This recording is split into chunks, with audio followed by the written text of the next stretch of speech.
Here is a simple comparison between the, let's say, crashing and fast tracking as scheduling completion techniques. So to start with the crashing and how it works, again, we say that it works by adding more resources.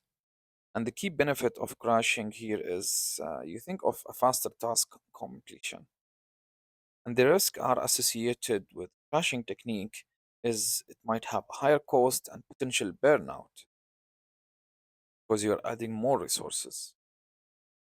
The other hand, you have the fast tracking as the key technique, and it works by overlapping these tasks. And the key benefit of fast tracking here, we say that it has no additional cost, but also it could, have a faster delivery. But when it comes to risks, the fast tracking comes with increased rework risk probability and might cause quality issues. So again, selecting the right approach depends on the project constraints. If the budget is flexible, then go with crashing, which may be a valuable option to you.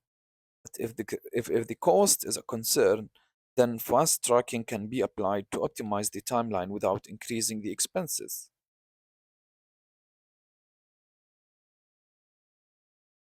Now let's see a new, let's say, technique here, which is Monte Carlo simulation for the controlling the schedule or schedule control. So, what exactly is Monte Carlo simulation?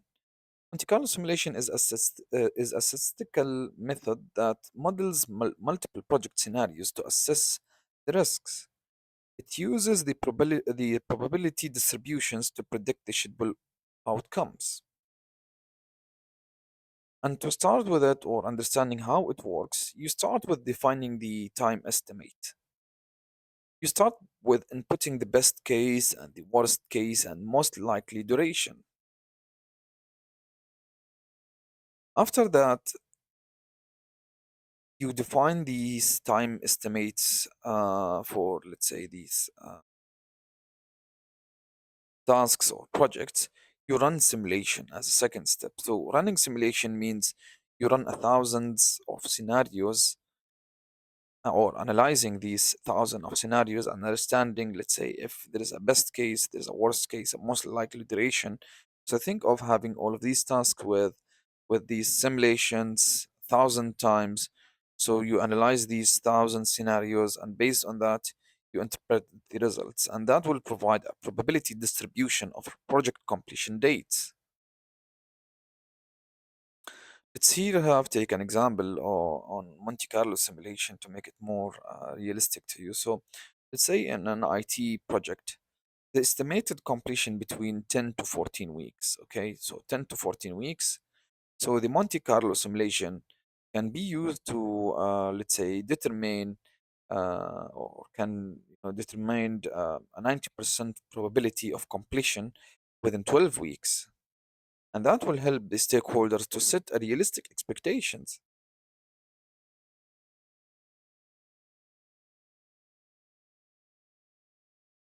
The key, let's say, benefit of running these Monte Carlo simulation.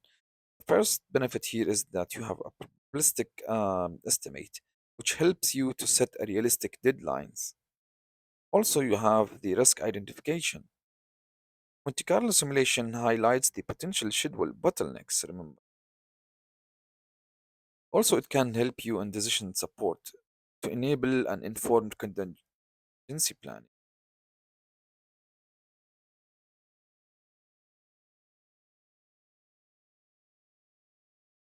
Combining these techniques for effective, let's say, schedule control.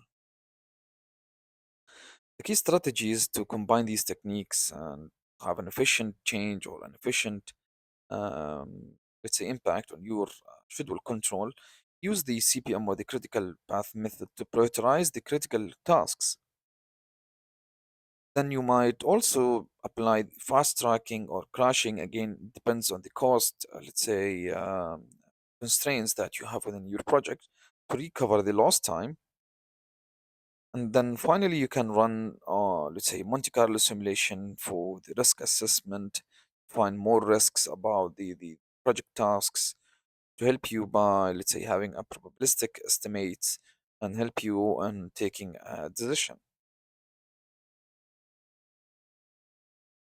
Let's take here an example of a space exploration project. Let's say a space agency faced schedule risks due to the supply chain issues. So this, let's say, company or space agency has applied the CPM or the critical path method to ensure launch preparation stays on schedule. Also, they have applied the fast tracking to conduct parallel system checks. Finally, they, let's say, applied the Monte Carlo simulation to assess the launch delays. And the outcome of that, the project were launched on time by proactively managing the schedule risks.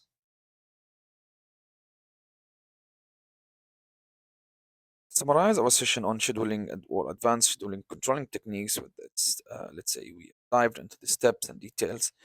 We talked about his CPM or critical path method, which helps identifying the critical activities that impact the deadlines. We also talked about the schedule compression techniques to recover the lost time, but it must be used carefully depending on the cost, depending on the time of these activities.